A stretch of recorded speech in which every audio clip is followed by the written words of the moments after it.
The main event can make or break a show. It doesn't matter how good the undercard is. If the main event is a stinker, the entire card can be tainted. Here on Main Event Maniacs, we will revisit some of the most memorable main events in sports entertainment history, good and bad across various promotions and eras of professional wrestling. I'm Jay, and alongside is the blue steel to my chain link cage, Brian. And today we are talking about Hulk Hogan versus King Kong Bundy from WrestleMania 2. Oh, WrestleMania 2. I can't wait to talk about this. It is the 40th anniversary of this WrestleMania. Yes, we're leading up into the days of WrestleMania 42 as we record this. So we thought, hey, good time to look back on an infamous WrestleMania with an increasingly interesting main event. And we'll get into the details in a bit. But this was really before I got heavy into WWF watching, Brian. I talked about it before on our very first episode, WrestleMania 3. And that's where I really picked up on the WWF viewing. I was a WCW or NWA guy at that point, living in the South where I grew up.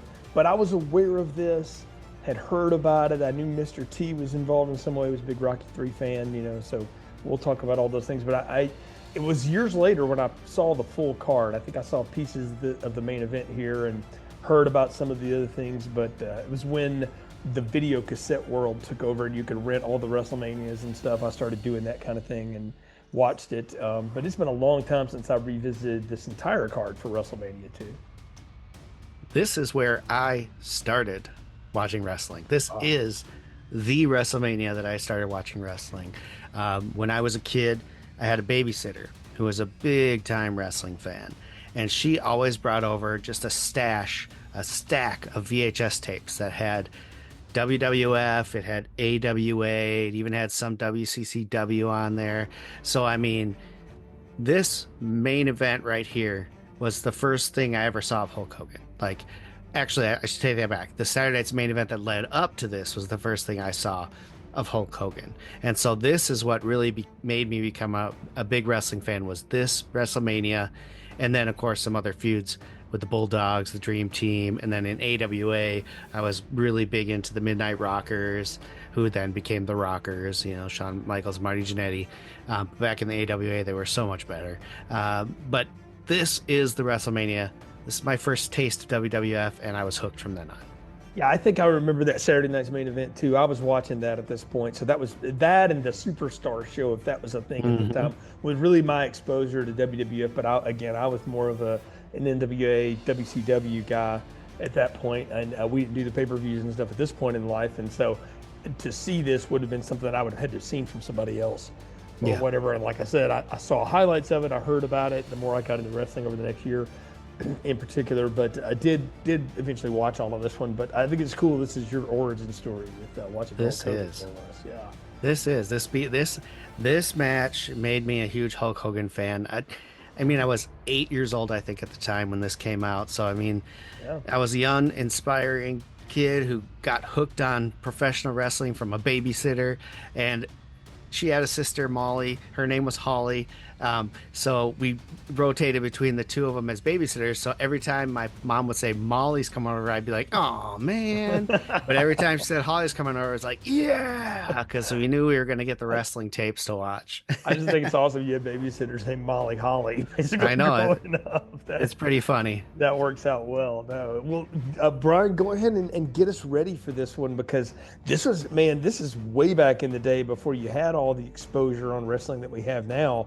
This is prime dirt sheets time and wrestling magazine time. If you were following stuff, you got to see it either when it came to town or you read about it in one of those types of areas. But it was all word of mouth at these points. For the most part, you're right. Coming off the success of WrestleMania in 1985, the WWF is set to bring the sequel to the event. For this event, they decided to have 3 separate venues and main events. The show closer would feature Hulk Hogan defending his WWF title against a menacing behemoth named King Kong Bundy.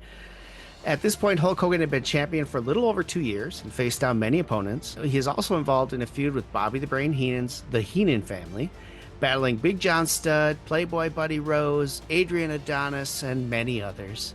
During the third installment of Saturday Night's Main Event, Hulk Hogan teamed up with Andre the Giant to battle King Kong Bundy and Big John Studd, who, by the way, I must say, Big John Studd and King Kong Bundy, probably my favorite heel team at the time. I just loved them because they're two big behemoths in the ring, and they were really featured a lot with the Heenan family, so I really enjoyed them. I had their wrestling figures on the LJN style back in the day, and they were two of the favorites of mine to play with. Oh yeah, man, they were big, like you said, big behemoth heels too. So it was fun to see these big guys that were. I mean, at one point, we'll talk about it when we get into the show. There's a bunch of NFL players here, and you realize how small NFL players used to be. Yeah, right. How much bigger the wrestlers were. That's so true. This was the first televised meeting of Hulk Hogan and King Kong Bundy, and it ended with Hogan and Andre winning by disqualification, which was a big thing back in the day. Andre won a lot of things by disqualification. On March 1st episode of Saturday Night's Main Event, Hulk Hogan would defend his WWF title against Don Morocco. Don Morocco was, he was really big before this. This was kind of on his downturn, I would say, in fame, which is really kind of sad because he was a fun wrestler. But man, I remember watching him and Hogan in this event and just being like freaked out by him because he was just this muscle like mass. Yeah, he's more of probably the late 70s and the early 80s before television took everything over. But you feel like if he was 10 years younger, he would have had a run, you know, even in the mid card and stuff, because he's on this show and we'll talk about it. He looks fabulous. Yeah, he's coming off his Intercontinental title run that he had with the WWF that would see him face off with Jimmy Snuka, the big famous feud with Jimmy Snuka, and of course Tito Santana would eventually take the title off of him. I believe that's correct, yeah. And anyway, just as Hulk Hogan was about to pin Don Morocco, King Kong Bundy ran into the ring and attacked Hogan. Now, this is the part most vivid in my memory of being a kid and getting involved with this, was the amount of punishment that they put on Hulk Hogan after the match. Don Morocco's holding his arms as he's pushing him up against the turnbuckles, you know, chest first, and here comes Bundy with avalanche after avalanche after avalanche. Yeah. And of course, Hogan is selling like a machine on this. Yeah, and this is when they are figuring out that the Hogan formula, the Hulkamania formula, is to take an incredible amount of punishment and then to Hulk up and come back on people and stuff like that. And just to give people some sense on King Kong Bundy, he's 6'4" and about 450 pounds, but he doesn't look out of shape or out of weight. Like you think about that, you're like, oh, he probably looks like a bowling ball, and he kind of does, but he was barrel chested. Yeah, he's a big guy. And just a big guy, and he was strong, and you can tell he was strong. And at this point, Hogan's at the peak of his stuff, so he's all of 6'7", 300 pounds. He looks like what we now would think is a modern day defensive end. Defensive ends didn't look like that back then. He was in top shape too. So you had to have either super fast guys and the WWF didn't really have a ton of those at that point. Randy and Steamboat were kind of it that could carry on that level at least, or you had to have big dudes for him to go against. Big John Studd, JYD, who was a face obviously, but Studd, King Kong Bundy, Andre the Giant, which they're a year away from doing things with, guys like that. And when he would do those moves, and I remember smashing in the corner like that, and just going, oh God, they're going to kill him, which at this point, Hulk Hogan's as much of a cartoon character as he is anything. So to see that going down really builds in this idea of, he's got to wrestle injured for the world title, to defend the world title in a cage. Like, it's all the stakes. Yeah, exactly. So Hogan would suffer quote-unquote broken ribs from this assault, and Bundy lauded his actions on and challenged Hogan for the WWF title. Against doctor's advice, of course, Hulk Hogan said, I'm taking that challenge, and I'll meet you in a steel cage at WrestleMania for my championship. Of course, yeah. Always the doctor's advice. That's it. That's right. all I'm going to say.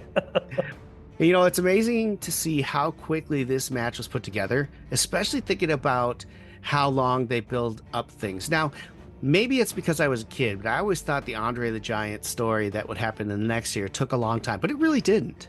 If you think about it, they pushed that in a month and a half's time, and they pushed this in about a month's time as well. No, you're right. Long-term storytelling was a rarity in the day.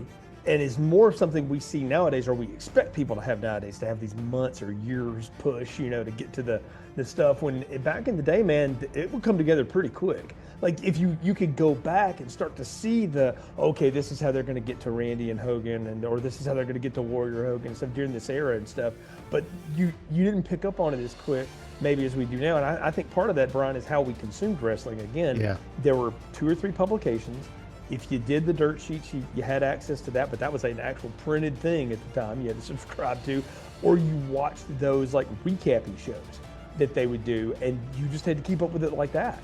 So, even when they were going town to town and doing house shows and stuff, they're just running the same matches over and over because there's no way for you to really see it. There's no way for anybody to video it, on site without getting caught, at the time and stuff like that. So it wasn't something that was just as easy to access. So you could run a storyline differently, and therefore you could have a shorter run-up time.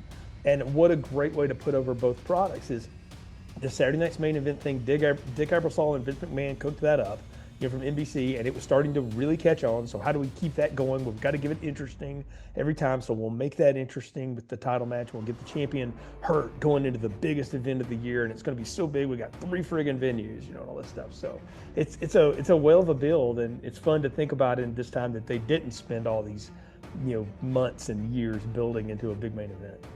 Yeah, I mean, we're talking like almost exactly a month. From the 1st of March is the start of the build, and April 7th is WrestleMania 2.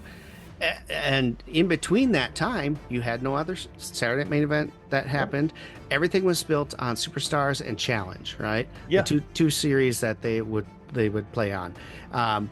So there wasn't a ton of time to build this up, and that was a benefit to them because now you have this broken ribs that Hogan has, which we're talking a month later should be fairly decent at that time, right? But now you can sell it as if it just happened, right? Yeah. Well, it's also went different. It's also a way to give your guy a little time off, to ramp up, get himself in great shape, all that kind of stuff. At this point, Hogan's in his 30s, so his family's very young, and obviously he's protecting his own investment at this point with Vince, and so I'm sure that was part of it. Was like, okay, let's give him a little bit of time, get ready for this, because after Mania, it's going to be heavy. He's going to be on the road, all the time. So, yeah, I see it from that end. So, let's talk about those 3 venues, though. These are places that the WWF was known to frequent. It's the Nassau Veterans Memorial Coliseum in Uniondale, New York, basically Long Island. The Rosemont Horizon that we've talked about before, just outside of Chicago, Illinois, and then the Los Angeles Memorial Sports Arena in LA. So each site, 4 matches on the card. They would each get a main event, and we got different announcers too. Well, of course. Yeah, and so now if you talk about attendance, the only thing that's ever been reported is what they would hold as max. Were they sold out? Hard to tell. But if you were to buy that, Nassau holds about 16.5 and change. The Rosemont's 9,000 at the time, and the LA Sports Arena was a little over 14,000. So total combined, around 40,000 people watching this in person, if you will. And then the pay-per-view rate is around 300 to 380,000, depending on who you believe. That's a big pull for the time. That's almost a 9% buy. Well, and it was closed circuit at the time too, so it's not like your normal pay-per-view now.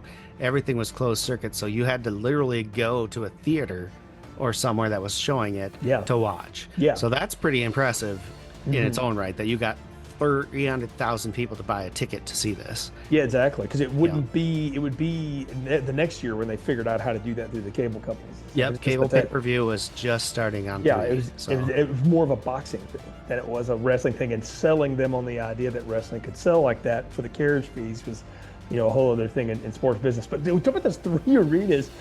Do you know why they decided to do it in 3 different places rather than just pick one? I have no idea what went into deciding to do that. It makes no sense to me. I think it was just to be different, honestly, and to get bigger gate, right? Because if you only had one of those venues, say they did it at the Nassau Veterans Coliseum, you're talking nothing for gate receipts. So I think this was a way to bring in more money for the show and sell it that way, because they weren't doing big venues yet. Well, this is also Vince McMahon always playing a little bit of chess with the other promoters around the country. You're a regional. You're in Midwest. You're in the Mid-Atlantic. You're in the Southeast. I'm coast to coast, baby. My biggest show of the year. I'm on the East Coast in the biggest market. I'm in the biggest Midwest market, and I'm in the biggest West Coast market. And at the time, those three cities would have represented the advertising epicenters of entertainment, or really anything in America. So if you were trying to explode this brand, which he was, and you're trying to build this business as a coast to coast business, which it was, you need to show it on coast to coast venues. Now, it sounds crazy to do it in three places, but from a business point of view, I get it. Because, I kind of kidded there. Did they sell it out? I don't know. But they were pretty darn close in all three places. It was a big ticket, and then they had 300,000 people buy it somewhere else to watch it. People wanted to see this, and so that's when you can go back to your advertising partners or future advertising partners and go, look at what we pulled off in one night. Look at how many people were eyes on this. You think about it today. I'm starting to think about this in today's terms because everything's just beamed everywhere, right? Well, we didn't have that in the 1980s. We're about 10 years from where that was a reality. So I get it from a business point of view of why to do it. Now, from a wrestling point of view, man, these cards are pinned out. You have to remember too that they did have other matches that they had in the house, but they didn't show them on the pay-per-view, right? No, there were specific matches for the actual pay-per-view, but they didn't leave people dry to sit and watch boring stuff. Like if you're in New York and you get the first 4 matches of the night, do you leave? Probably not. Well, they probably entertained you a little bit. Yeah, I imagine they did, and I would wonder even if that wasn't part of the ticket deal where maybe you got to see it there. I don't know if they had. I assume they had the big screens up for the rest of the show. Yeah, I'm feeling like that was part of the deal was you got to watch the other ones on the closed circuit internally there. But again, we got to talk about the announce teams because in New York it's Vince McMahon. Yep. And Susan St. James, which if you don't know what that name is, you should ask your mom because she was probably watching shows this woman was on back in the day. She's a big television star. She had been on this series called McMillan and Wife, and then she was on a sitcom called Kate and Allie, which was a big deal at the time. She was someone that people would know. She wasn't necessarily involved in sports, but this is so Vince, right? Let's get some famous actor and make them do commentary with me. Then you got Gorilla and Ernie Ladd in Chicago along with Mean Gene on the sidelines doing that stuff. So we split up Gorilla and Jesse. We haven't figured that thing out yet. And in LA, it's Alfred Hayes, Jesse Ventura, and occasionally Elvira, Mistress of the Dark. Wow, you got quite the mix of people, and I feel like this, and I know you and I disagree on this sometimes, but I feel like this is like most double or triple albums that somewhere in between there's one great mix of everything, and then there's a lot of stuff you don't need. And so the commentary teams threw me for a little bit of a loop because I did not remember who was calling what match, and I do find it funny though, because Vince at this point was the lead commentator, on the big shows and stuff, and the fact that he would let anybody but Gorilla call that big match at the end is kind of wild. Nothing against Alfred Hayes, but it's got to be one of the biggest things he ever got to call. Well, Alfred did work with Jesse a lot when Gorilla was out, because at this time Gorilla had some health issues. He had a couple strokes, I think, maybe a heart issue, and so when he was out with those, Alfred always filled in. So him and Jesse had a working relationship. Not to say it was ever any good. But they did work together, so they were comfortable announcing with each other. So that one makes sense. The other ones, not so much. Vince McMahon should have probably just done it solo because that's what he was used to doing anyway. Well, he practically did. He had to keep tagging her in. So. He wants those celebrities, right? And he brought a ton of celebrities in again for this, but Ozzy's on this one. Tommy Calloway. Tommy Lasorda's a ring announcer. G. Gordon Liddy, Joan freaking Rivers. He brought a ton of people. G. Gordon Liddy, fresh out of prison for Watergate, we could say. So. Hey, it's a name. Joe Frazier was there, right? Ernie Ladd. You had a lot. I mean, you're right. People act like, celebrity involvement is so annoying. They've been doing this forever. Oh, absolutely. But they did a lot more back in this day. They flooded celebrities for WrestleMania 1 and 2, and they finally calmed it down a little bit for 3, and then on it got a little less and less. But they've always had a celebrity input on it. So. Especially when the angle is right. And we're at the dawn of a moment in history when television has taken over popular culture, movies were starting to make a comeback at this point. But we were in an interesting place where television stars and movie stars rarely combined. Nowadays they flip all the time, but back then you didn't get those. But if you get a sports legend who's also a TV star or something like that, then yeah, you do it. Or you get the hottest thing at the moment. Elvira was a big deal. Obviously, Susan St. James had a big career. Ernie Ladd was somebody everybody would know because of they're on TV all the time. They're constantly flooded in front of you. And so I get the idea of putting those people in and making them a part of this. And look, Ernie Ladd had been, such a big part of like the Chargers football teams. And then since then, he had done a lot of TV and called. He did wrestling. He was a wrestler. He did a little bit of wrestling too. Yeah. So it wasn't like he was completely foreign to the biz at all. No, I mean, he was a big name for the WWF for quite a while as Big Cat Ernie Ladd, the wrestler. Yeah. So they tried him on commentary. He didn't last very long on commentary. It didn't work, which we can hear here. But it makes sense, especially with the football tie-in for this. Yeah, because event. we're going to do that. So let's talk about the matches we've got in New York. You get Paul Orndorff versus the Magnificent Morocco, and what ended in a very sudden double count out. But I was like, did somebody get hurt? I couldn't tell, but they both looked phenomenal, and you're like, oh man, we just kind of wasted those dudes. Randy Savage with Miss Elizabeth defended his Intercontinental title against George the Animal Steele, and I think George ate at least 2 ring cushions. You know what? Not the greatest match, like in terms of work rate and stuff like that, but Randy always puts things over, and him and George had a lot of fun together, you could tell. And it was a watchable match. It wasn't terrible. It was a fun feud. I enjoyed this as a kid. Yep. Yeah, as a kid, it's a good kid spot. I agree. Jake the Snake Roberts took out George Wills, who at the time was an up-and-coming star in the biz. I don't know if he ever completely caught on, but he was a big Canadian football player and college star and stuff, and he looked good. Jake the Snake, of course, just really starting to pinnacle into his big run and where he was going to be tremendous. And oh man, he looks so cool in this. And then in the main event, a boxing match between Mr. T, still riding that Rocky 3 fame, and WrestleMania 1 fame at this point, against Roddy Piper, with a bunch of people in each other's corner. It finally ends when Roddy Piper body slams him, and that's a disqualification. So it sucks. I'm just going to tell you, it's terrible watching these guys try to box. You have an actor who is an athlete, but he's really just a personality, Mr. T, against a wrestler who are trying to box each other. And let's not be coy here. Roddy Piper hated Mr. T. Yes, he did. With a passion. He absolutely hated that Mr. T was getting into their business, and he so wanted to beat the tar out of him for real. But he was a professional, and when he got in that ring, he did what he was supposed to do.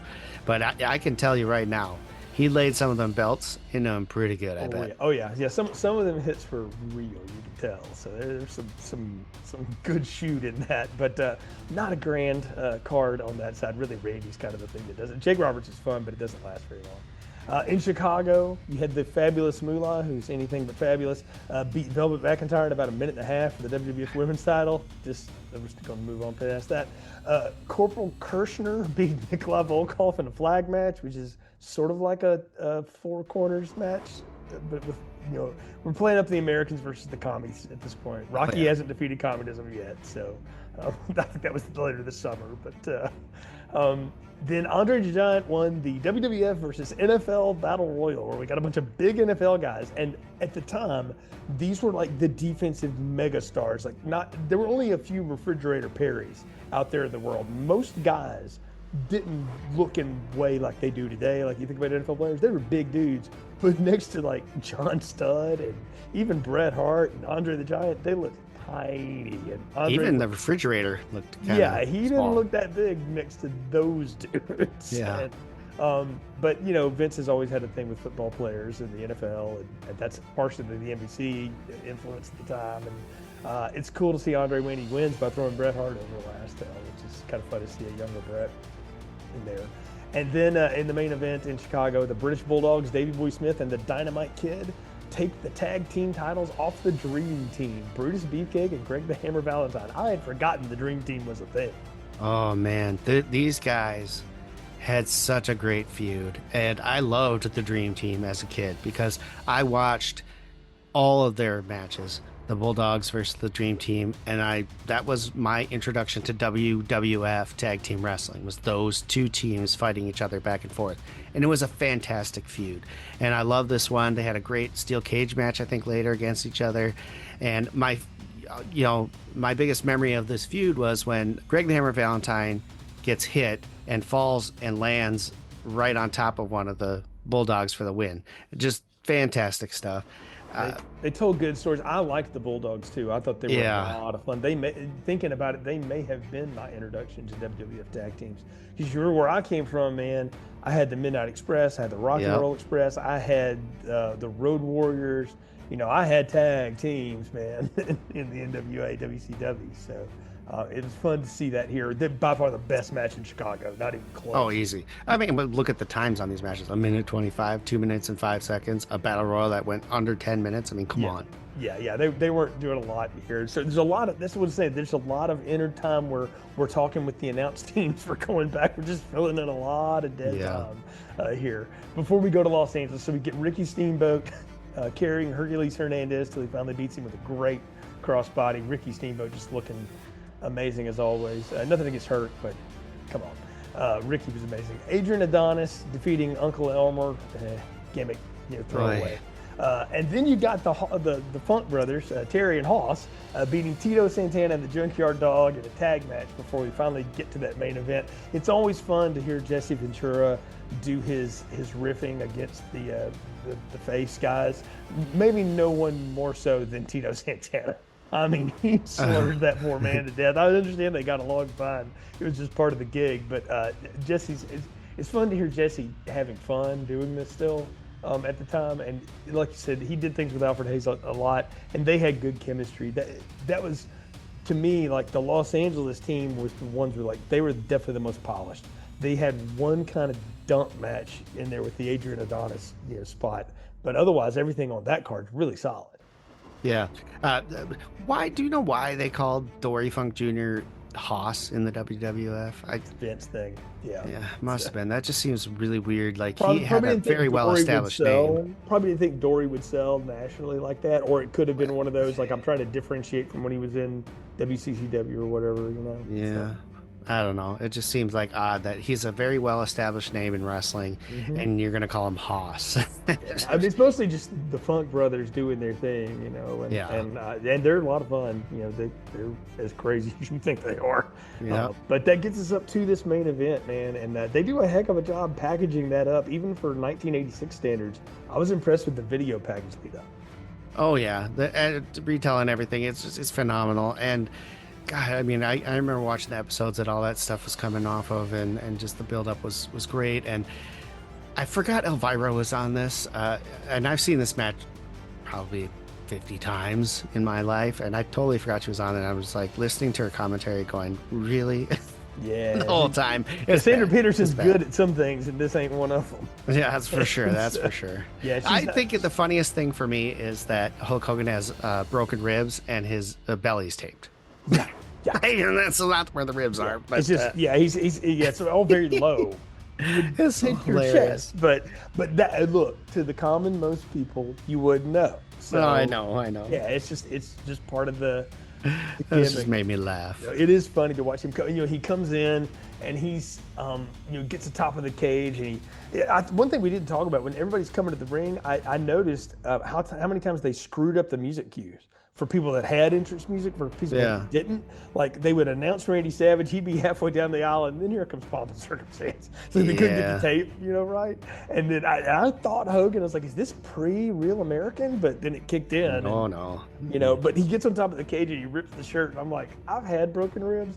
The one thing you can't do when you have broken ribs is anything. Oh, it's hilarious. But that's supposed to show how tough he is, right? Like that's the whole thing with Hulk Hogan there at this point. He's amped on adrenaline, bro. Yeah, man, he's all ready to go. And we didn't talk about it, but the number of times Bobby Heenan has been with one of his stable, he's involved with King Kong Bundy here. Greatest heel manager of all time. If you want to argue Cornette, I say 1A, 1B. I can go with either one, but Bobby Heenan is working his butt off in all these matches, but particularly this one. He is incredible. Heenan is by far the standard of managers. There's nobody who, in my opinion, has ever been better than Bobby Heenan as a manager because he was a former wrestler and he was willing to do whatever needed to be done to get the match over. If he had to take a bump, no problem. He can do it. And he's great on the mic. He is great at selling the stories. You can't say enough about how amazing Bobby the Brain Heenan was as a manager, then on a commentary. Yeah. I mean, the dude had it all. I mean, he was the business. Yeah, when he started doing commentaries, really realized how good he could be beyond just his own stable of guys. You know, and they would pop him in and off the table for years. Mm-hmm. And then, you know, then later on in the Monday Night Wars time when he was on WCW, he was just doing tremendous work. But here it's neat to see him with his guy and, you know, putting this over. And I got to say, man, even as somebody that grew up WCW, NWA and stuff, I always hated our steel cage matches. Again, it looked like chain link fences put up. It wasn't really that scary looking. Even the War Games cages I thought were kind of silly. The WWF always had the cooler looking cage. I gotta disagree. Oh, growing up with the blue cage, it did set it apart. It was neat and all, but it didn't remind me of a cage. And so when I finally saw a WCW or NWA or whatever you want to call it match where they actually used what, in my opinion, is a cage, I like that more. well, here's the thing. WCW NWA is what a cage is supposed to look like. The Yeah. WWF version, you can shoot it better on television. It's better with Absolutely. cameras because it's got those big old holes in it. You can see through it. 100%. And you can climb it easier Yes, and all that was other the stuff. idea. Yeah. And so- you know, I like the blue cage. I have a blue cage replica for my wrestling figures. I love it. But to me, a cage match should be in a cage. So there's two ways you can win a blue cage match at these Yes. days. You can go out the front door, you get it unlocked if you disable your opponent long enough, the referee will unlock it, you can walk out the front, or you can climb over the top and the first 2 feet to hit the ground are the ones that make it out. Correct. And it was neat to hear that re-explained. It was like, oh yeah, that's the rules of the cage match at this point, right? And then these guys go at each other for a good 15 minutes of action, which for two big guys at this point with that obstruction going is impressive. Like they really beat the crap out of each other in this ring. We get blood, we get all of it. It was 11 minutes. And I would say of that 11 minutes, only about 8 were wrestling. There's a lot of holds. No, not just that, just the introductions and the play around and all that stuff. It felt like a really short match to me watching it now. Back then, no, it was good. It was perfectly timed, but it felt like it was short to me. I don't know. I think it's short by our standards when you and I really grew up watching and what we saw going on and stuff. But for this show at the time and things, if you look at it, it's kind of par for the course. It would be a little while before Hogan would do longer matches and things. And then you're talking to Mr. Ric Flair guy, man. I watch 60-minute matches all the time. So, that, to me, it was short, but it felt par for the course and par for the show. I felt like there was a flow to it, is what I'll say. It didn't feel like it was boring. Correct. They put a lot in to that short amount of time to make it entertaining as heck. And this was entertaining as heck. Oh, yeah. And Bundy looked awesome in the cage. Like, you didn't want to mess with him, and he was great. And Hogan sold like a machine, right? Oh, yeah. He got the rib bandages torn off and choked out with them and all that stuff. I will say, though, the point where Bundy finally makes, and I gotta give him credit because they went for throwing each other into the steel cage multiple times and blocked it, both of them, and that was great build up to make the impact of when they did do the steel cage mean a lot more. And when Bundy took that shot and went down, you could see Heenan was covering his head the whole time because he was cutting himself on the camera, and you could see it, and it was like, oh man, that was terrible. Yeah. Well, that's before they really realized, like, you can't shoot that close, guys. and then he gets up and he stuffs it in his. Of course, you got to remember though too, man. Remember televisions at this time? Oh yeah, much worse. CRTs, and maybe if you had a big one, even if you're seeing it on a movie screen, the you wouldn't see it. It's not what you'd see now. Like in 4K, it looks awesome, but you probably didn't notice it back then. But I loved it because Heenan was just covering him up the whole time with his hands, and he's pretending like he's talking to him. You got that Fantastic. great spot too, even after Bundy's busted open, where he puts Hogan down and he goes to the door and he's almost going to make it. And Hogan reaches across and grabs that foot and just holds on, for Yep. dear life. That's a common spot in these cage matches, but I always loved it. It built a lot of good drama with it. And then when Hogan finally, he tries to slam him and he falls on top of him, he can't get him. He finally gets him up. He gets a hell of a power slam on him, which Oh I yeah. like that as a setup for the leg drop way more ever than the big boot anyway. I thought that was a 100%. great sequence. And then when he's climbing over the top, and Bundy's trying to scramble to the door. It's a good tension moment. Can he make it? Is he going to make it over? Because Hayes and Ventura are selling the heck out of it. Yeah, it was fantastic. And Hogan, of course, always went over the top rope. I think only one time ever did he go out the door. But in that day and age, the babyface had to go over the You top. can do it the hard way, man. Yeah, you can't take the easy way out, and he didn't. And watch it. I had a lot of fun watching this match again, Jay. I did. This has so much memory for me. In watching as a kid, and just to be able to watch it as an adult and enjoy it the same way was phenomenal. And of course, he goes after Bobby Heenan on the outside Oh, yeah. afterward, which is great. It's more great drama. And then, of course, we sell off with Hogan doing all of his poses and stuff with his broken ribs. I really, really want to know what he told Dave Hebner before he started posing. Yeah, Did he tell him to go tell Bundy to get the hell out of there? probably. knowing the ego at the time, I wouldn't doubt it. So, but look, I wouldn't rebook any of it though, man. Honestly, like this match, if you wanted to make it a little longer, sure. But I'll be honest with you, again, for the time and for the people involved, this is probably just the right amount of time. It's I was watching a movie recently, and it was Men in Black. And that's listed as a 97-minute movie, but it's really only about 88 minutes of actual movie. And what they pack in that 88 minutes is really impressive. And I remember at a time when oh gosh, you could tell a full, complete story in under an hour and a half. And I kind of miss that time. I do too. In some ways, because nowadays that would be a 3-hour film. But now it's a different time. But at this point for this match, and again, we are talking about Hulkamania becoming part of the cultural zeitgeist in the next year. Like it would really be after WrestleMania 3 when that just took over everything in the business. I would say it was between this and WrestleMania 3 is when it really started. That's what I'm saying. Because this is when that brand explodes, and then that's when it hits the zenith. yeah, Vince had finally gotten everything nationwide at that point. He was working it. That's why you have one in LA and one in Chicago and one in New York. And he finally got the formula correct. He had the debacle with the Black Saturday or whatever you want to call it. And this was, where he finally honed in on what he needed to do. Superstars, Challenge were big shows, almost must see. Saturday Night Main Event was taking off. We had 3 of them up to this point, and then it would start being 2 or 3 times a year, I think. After this, that was taking off. He was getting mainstream recognition. He was on talk shows. He was in Sports Illustrated. And then you had the really big Andre the Giant match. And Saturday Night's Main Event was the fill-in for when Saturday Night Live took a week off. That's what they would do, And if it wasn't Olympics coverage or something like that, then that's what would go. And so, it was a big win for everybody. But after this, WWF starts taking off into different directions too. Yeah, definitely. They're gonna, increase their production a ton over the next year or so as we get into WrestleMania 3. Their lighting's going to be better. They finally get them announced teams worked out.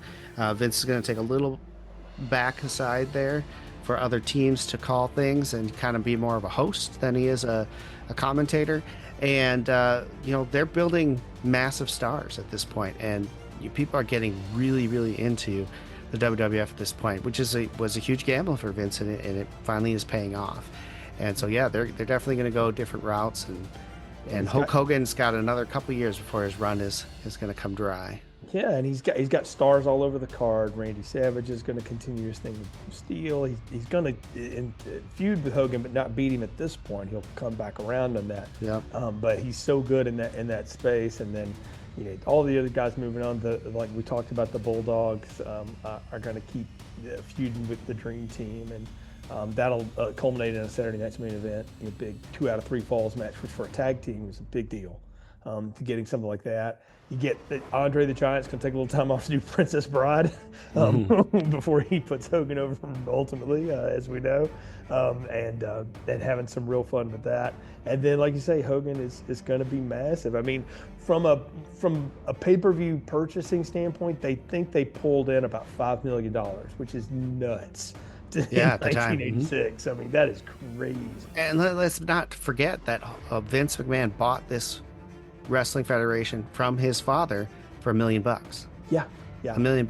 So to quintuple that in one event, a few years, yeah, huge. Well, and you also have to remember too, we're at the point now where all the competition is about to die.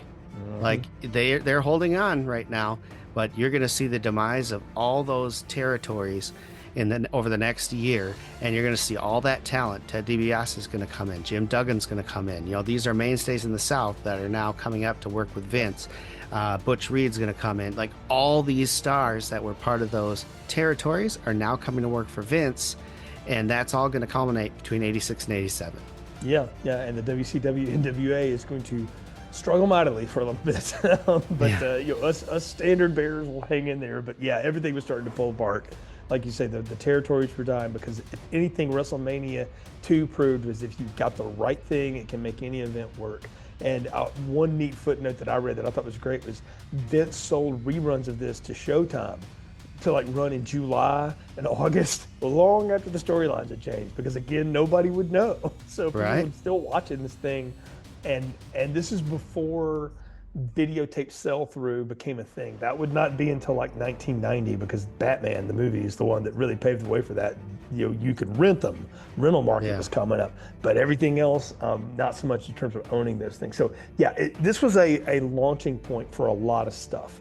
And we bring it up again because it's the 40th anniversary. We're heading into WrestleMania 42, and everybody's got opinions on what's going on or whatever. But the truth of the matter is that it's wild to think that this event is still going stronger, and bigger 40-something years later. But you can go back and see some of the things that they're doing here are still on today's show. The stories remain, because the carnival's the carnival, y'all. Absolutely. And you could just look at the difference between 1 and 2. 1 was a big gamble, right? He had no idea if this would take off. It did. 2 was a big gamble because he tried 3 different locations. It was a logistical nightmare for them, because you had to hook up satellite links and all that stuff at 3 different locations. You had 3 different production crews, all that stuff. It was a nightmare. They never did it again, rightfully so.